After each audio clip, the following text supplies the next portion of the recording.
నమస్తే. ఈరోజు మన స్టూడియోలో ప్రముఖ ఆధ్యాత్మికవేత్త ఆస్ట్రోన్యూమరాలజిస్ట్ శ్రీమతి జయప్రద గారు ఉన్నారు. జూలై మాసంలో కర్కాటక రాశి వాళ్ళకి ఎలా ఉండబోతుందో మేడం అడిగి తెలుసుకుందాం. నమస్కారం మేడం. నమస్తే అమ్మా, శ్రీమాత్రే నమః. జూలై మాసంలో కర్కాటక రాశి వారి పరిస్థితి ఏంటి మేడం? పాజిటివ్గా ఉంటుందా, నెగిటివ్గా ఉంటుందా? ఎలాంటి జాగ్రత్తలు తీసుకోవాలి? పాజిటివ్ నెగిటివ్ కంటే కర్కాటక రాశి వాళ్ళకి మామూలుగా కర్కాటక రాశి వాళ్ళ లక్షణం ఏంటంటే చాలా సెన్సిటివ్ పీపుల్ వీళ్ళు. ఎంత సెన్సిటివ్ అంటే ఒక జోన్ గీసుకుని ఆ జోన్ దాటి బయటికి వెళ్ళరు వాళ్ళు. ఎందుకంటే ఆ జోన్ దాటి బయటికి వెళ్ళి బాధపడే కంటే మన జోన్లో మనం ఉంటూ హ్యాపీగా ఉండొచ్చు కదా అని చెప్పేసి, అంటే మన ఇంట్లో మనం రారాజులా బతకచ్చు, బయటికి వెళ్ళాక సేవకుల పని బతకాలేమో అని చెప్పేసి అనే ఫీలింగ్ ఉంటుంది కదా. అలాగే వీళ్ళు ఉద్యోగాలు కానీ వ్యాపారాలు కానీ వీళ్ళకి ఏది నచ్చుతుందో దాంట్లోనే ఉంటారు, దాన్ని దాటి ముందుకు వెళ్ళరు. అటువంటి లక్షణం ఈ కర్కాటక రాశి వాళ్ళకి. సో అంటే అలాంటి లక్షణం ఉండదు మేడం. సో వాళ్ళు ఉద్యోగం చేస్తారు, ఆ ఉద్యోగం కంఫర్ట్ ఉంది, ఆ ఉద్యోగాన్ని వదిలేసి ఇంకో ఉద్యోగం కోసం వెళ్ళరు, ఇంకో ప్రమోషన్ వస్తుంది, ఇంకో శాలరీ ఎక్కువ వస్తుంది, అక్కడికి వెళ్తే బెటర్ అని ఆలోచన చేయరు. ఎందుకంటే వాళ్ళు ఒక మనుషులకి కనెక్ట్ అవుతుంటారు వీళ్ళు. ఏ వ్యాపారానికి అదే డబ్బుకో దానికి కాదు, ఒక వ్యక్తిత్వానికి, ఒక సంస్థకి, అదే ఆ సంస్థలో పనిచేసే మనుషులతోటి వీళ్ళు నచ్చింది ఇంకా అంతే. అది పాజిటివ్ వైబ్రేషన్స్ వచ్చే వీళ్ళకి నేను దీంట్లోనే చేస్తాను, నాకు ఏ ప్రాబ్లం లేదు, నాకు ఇదే పర్లేదు, నాకు అంతగానే పెద్ద ఆశ లేదు అనే లక్షణం ఎక్కువగా ఉంటుంది వీళ్ళకి. ఈ సెన్సిటివ్ జోన్లోకి ఈ కర్కాటక రాశిలోని ఈ మాసంలో బుధుడు ఉన్నాడు. సో మైండ్ గేమ్ అనేది రాదు వీళ్ళకి. సో బుధుడు వచ్చి మైండ్ గేమే ఆడతాడు. ఇప్పుడు బుధుడు ఒక లక్షణం ఏంటి, ఎప్పుడు కొన్నా మైండ్తో పని చేపిస్తాడు, ఏదైనా సరే మైండ్ గేమ్ అనమాట. ఆయన ఆ క్షణాన్ని మాట్లాడడంలో వాళ్ళు మించిన వాళ్ళు. హార్డ్ వర్క్ కాకుండా స్మార్ట్ వర్క్ ఎక్కువ ప్రిఫరెన్స్ ఇస్తారంట అనుకోవచ్చు. ఎవరు? కర్కాటక రాశి వాళ్ళ హార్డ్ వర్క్ ఎక్కువగా ఇస్తారు, hard work and smart work. కాకపోతే అది నచ్చాలి వీళ్ళకి. మనసు నచ్చిన పనులు తప్ప మనసు నచ్చింది ఏ పని చేయరు వాళ్ళు. నువ్వు మనసు నచ్చి 40,000 జీతం ఏమో చేస్తారు, మనసు నచ్చింది ఇలా 2 లక్షల జీతం ఇచ్చి చేయరు వాళ్ళు. అంటే అక్కడ డబ్బుకు ప్రాధాన్యత ఇచ్చారా అంటే లేదు, వాళ్ళ వ్యక్తిత్వానికి వాళ్ళ మనస్తత్వానికి ఎక్కువ ప్రాధాన్యత వీళ్ళకి. అంటే నాకు నచ్చాలి ఏదైనా చేస్తాను, నాకు నచ్చలేదు నేను చెయ్యను, అది నువ్వు ఏమైనా చెప్పుకో నేను ఇది చేయను. అది కర్కాటక లక్షణం. ఇది అంటే కర్కాటక రాశిలో ఉండే వాళ్ళది లక్షణం అది. ఎందుకు అంటే చంద్రుడు అధిపతి దానికి. సో చంద్రుడు అధిపతి ఉండడం వల్ల ఏంటంటే చాలా సెన్సిటివ్గా ఉంటారు. పైగా వీళ్ళు ఏ పని చేయగలరంటే అందరిలో కర్కాటక రాశి వాళ్ళు అన్ని రంగాల్లో ఉన్నారు. ఈ రంగంలో ఆ రంగం కాదు, అన్ని రంగాల్లో ఉన్నవాళ్ళే.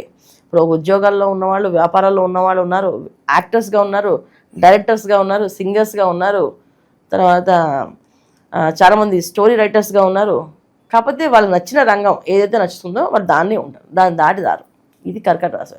కానీ ఈ ప్లేస్లో ఇప్పుడు ఈ మాసంలో కర్కాటక రాశిలో ఈ మాసంలో వీళ్ళకి బుధుడు రావడం వల్ల కాస్త మైండ్ గేమ్ అనేది వీళ్ళకి రావడం కొంచెం అది కాస్త వీళ్ళని ఇబ్బంది పెట్టే అవకాశం ఉంటుంది. అంటే ఇంట్లో వాళ్ళే కాస్త వీళ్ళని శత్రువులుగా చూడటము, వాళ్ళు కాస్త నువ్వు సరిగా చేయలేదు, నీకు సరిగా రావట్లేదు, నీకే అంత టాలెంట్ లేదు అని చెప్పి వాళ్ళని కొంచెం చిన్న చూపు చూడటము, కించపరచడము, అవమానించడం అనేది కాస్త కర్కాటక రాశి వాళ్ళకి ఈ మాసంలో కనిపించినప్పటికీ ఏం పర్లేదు, కాస్త ఉంటుంది.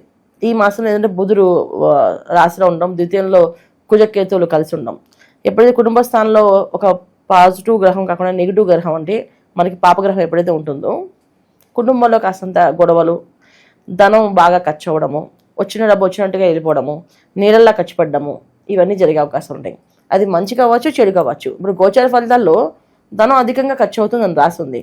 ఈ ధనం అధికంగా ఖర్చు అయ్యే వాళ్ళకి కొంతమందికి వివాహాలై ప్రయత్నంలో శుభకార్యాల కోసం ఖర్చు పెడతారు. కొంతమంది ఏంటంటే ఇంట్లో ఫంక్షన్స్ ఖర్చు పెడతారు, అప్పుడు కూడా డబ్బు బాగా ఖర్చు అవుతుంది.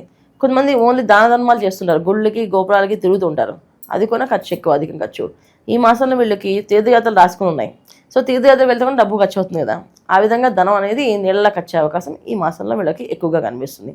తర్వాత వీళ్ళకి వ్యయ స్థానంలో రవి, కాస్తంత తల్లిదండ్రులతో కాస్తంత ఇబ్బందులు, తల్లిదండ్రులకి కాస్త అనారోగ్య సమస్యలు రావడం కానీ, ఇంట్లో వాళ్ళకి కాస్త ఇంట్లో చుట్టాలో బంధువుల్లో కాస్తంత మాట పట్టింపులు రావడం కానీ, కాస్తంత వాదన పెరగడం కానీ కనిపిస్తుంది. ఎందుకంటే కుటుంబ స్థానంలో కుజుడు వీళ్ళకి అని సింహరాశిలో కుజకేతులు కలిసి ఉన్నారు. కుజుడు వెళ్ళి రాహుని చూస్తున్నాడు, కుజుడు వెళ్ళి శని భగవాన్ని చూస్తున్నాడు. దీనివల్ల కాస్తంత క్లాషెస్ జరిగే అవకాశము, ఉద్యోగాలు మార్పులు రావడము, వ్యాపారాలు మార్పులు రావడము, వ్యాపారాన్ని వదిలేయడము, వ్యాపారం నేను చేయడానికి అనుకోవడము, వ్యాపారాల్లో కాస్త నష్టం రావడము, ఇలాంటివి కాస్త కర్కాటక రాశి వాళ్ళకి ఈ మాసంలో ఎక్కువగా కనిపిస్తున్నాయి. ఓకే, ఇక భూమికి సంబంధించిన వ్యవహారాల్లో ఏదైనా జాగ్రత్తలు తీసుకోవాల్సిన అవసరం ఉందంటారా? భూమికి సంబంధించిన విషయాలు జాగ్రత్త అనేది చాలా అవసరం. ఎందుకంటే ఈ వ్యాపారాలే నష్టపోయే అవకాశాలు ఎక్కువ ఉన్నాయి కనుక. సో భూములు కొనడం కానీ అమ్మడం కానీ చేయడం వల్ల కాస్త ఇబ్బంది అవుతుంది. ఒకవేళ భూమి అమ్మాం అనుకోండి, ఆ డబ్బు నిలబడదు వీళ్ళ దగ్గర, మొత్తం ఖర్చయిపోతుంది. అమ్మకుండా ఉండడమే మంచిది. ఇంకా భూమి కనీసం భూమి అని మన పేరున ఉంటుంది అలా అనమాట. అలాగే ఒక ఇల్లు కొనాలి అనుకుంటాం, ఇంటికి అనవసరమైన ఖర్చు ఎక్కువగా పెడుతుంటాం, ఇంటీరియర్స్ అని డిజైనింగ్స్ అని చెప్పేసి తెలియని ఖర్చు. అంటే ఈ మాసంలో వీళ్ళు ఏ వస్తువు కొన్నా అది రూపాయితో వచ్చే వస్తువుని 10 రూపాయలు ఖర్చు అవుతుంది. సో అందుకని ఏంటంటే ఈ మాసం వీళ్ళు వాయిదా వేస్తున్నారు అనుకోండి, వచ్చే మాసం వీళ్ళకి అనుకూలంగా అనిపిస్తుంది. అది అధికంగా డబ్బు ఖర్చు అయ్యే పరిస్థితులే కనిపిస్తున్నాయి ఇక్కడ ఎక్కువగా కనిపిస్తున్నాయి. ఇక ఆరోగ్యపరంగా ఎలా ఉంటుంది మేడం? అనారోగ్య సమస్య అనేది కొంచెం కనిపిస్తుంది వీళ్ళకి. ఎటువంటి అనారోగ్య సమస్య అంటే కాస్త విపరీతమైన దగ్గు, కాస్త జ్వరము, విపరీతమైన పైత్యము, అంటే స్కిన్ ఎలర్జీ, స్కిన్ ర్యాషెస్ రావడము, ఫుడ్ ఎలర్జీ రావడము, ఫుడ్ తింటే అది పడకపోవడము, స్కిన్ మొత్తం ర్యాషెస్ వచ్చి ఇలా పొడిబారిపోయి చర్మం బాగా ఉండడము, పెరుసు కట్టినట్టుగా అనిపించడము. రెండోది ఏంటంటే దగ్గు విపరీతంగా రావడం, అర్ధరాత్రి పడుకున్నా కానీ దగ్గు స్టార్ట్ అవుతుంది వీళ్ళకి, పగలంతా ఉండదు మళ్ళీ చెప్పుకోవడానికి. అలాంటి పరిస్థితి కూడా ఈ మాసంలో వీళ్ళకి కనిపిస్తుంది.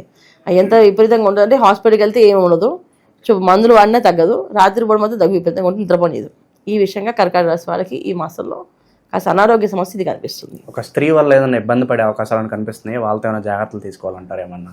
స్త్రీ వల్ల కాదు, అసలు కర్కాటక రాశి తత్వమే ఏంటంటే ఎవరి వల్లనే వీళ్ళు ఇబ్బంది పడతారు.